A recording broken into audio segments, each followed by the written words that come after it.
और एक सुंदर सी चीज़ मैंने भी सुनी थी रीवा के बारे में, मतलब पहली बार मुझे भी हिस्ट्री का थोड़ा शौक है, मैं देखता हूँ, पढ़ता हूँ, लग रहा है, बट मैंने पहली बार रीवा में ये बात सुनी कि यूजुअली कहा जाता है कि राजा को अपना सिंहासन, अपना थ्रोन बड़ा ही प्यारा होता है, और पर रीवा पहली बार मैंने देखा कि रीवा के सिंहासन पे भगवान जी विराजमान है। तो मुझे लगता है कि मैं इसको एक अलग तरीके से, थोड़ा आध्यात्मिक तरीके से आपको बताने की कोशिश कर रहा हूँ जी।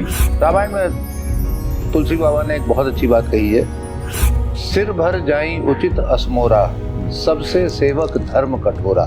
बिल्कुल। तो जब कोई भी राजा प्रजा की अगर सेवा करने की कोशिश करता है, और वो सेवार्थ भावना से, वो चाहे उस जमाने का राजा रहा हो, या उस जमाने का नवाब रहा हो, या उस जमाने का लॉर्ड रहा हो, या आज जमाने का नेता हो जी, अगर आपके अंदर सेवा की भावना है तो आप 9 साल अपना कार्यकाल भी चला रहे हैं और आप एक भी दिन छुट्टी नहीं ले रहे हैं जी। ऐसे है ही हमारे वर्तमान में राजा। एब्सोल्युटली। और उसके बाद में आप जो भी कोई कार्य करते हैं तो आपके मन में एक सम्मान रहता है, मैं उसको डर नहीं कहूँगा, लेकिन एक सम्मान रहता है, एक मर्यादा रहती है। मर्यादा को डर ना माना जाए, आजकल मर्यादा को डर भी बोल देते हैं। तो अगर उस प्रकार का सम्मान रहे, उस प्रकार की एक मर्यादा रहे, तो हमारे यहाँ हम अपने इष्ट को अपना राजा मानते हैं। और जिस प्रकार से अयोध्या में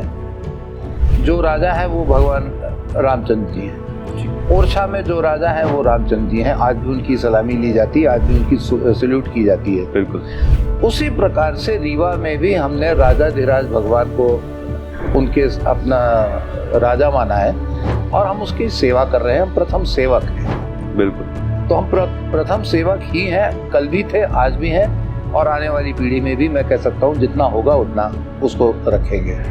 एंड कहीं ना कहीं ये सोच भी ज़रूरी है, मतलब ये सोच की बात है सर, कि आपने ये सोचा, आपके फैमिली ने ये सोचा कि हम एक आदि पुरुष जिनको कहा गया है, एक मर्यादा पुरुषोत्तम जिनको कहा गया है, हम उनके सेवक हैं। बिल्कुल।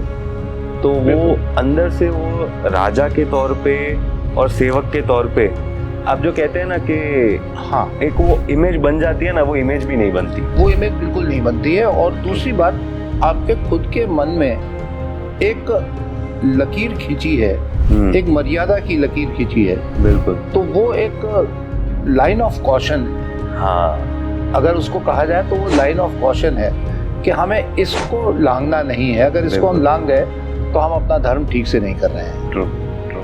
और सेवा को अगर धर्म का एक दर्जा दे दिया, मान्यता दे दी, तो उसका निर्वहन एक अलग तरीके से होता है। Absolutely, absolutely.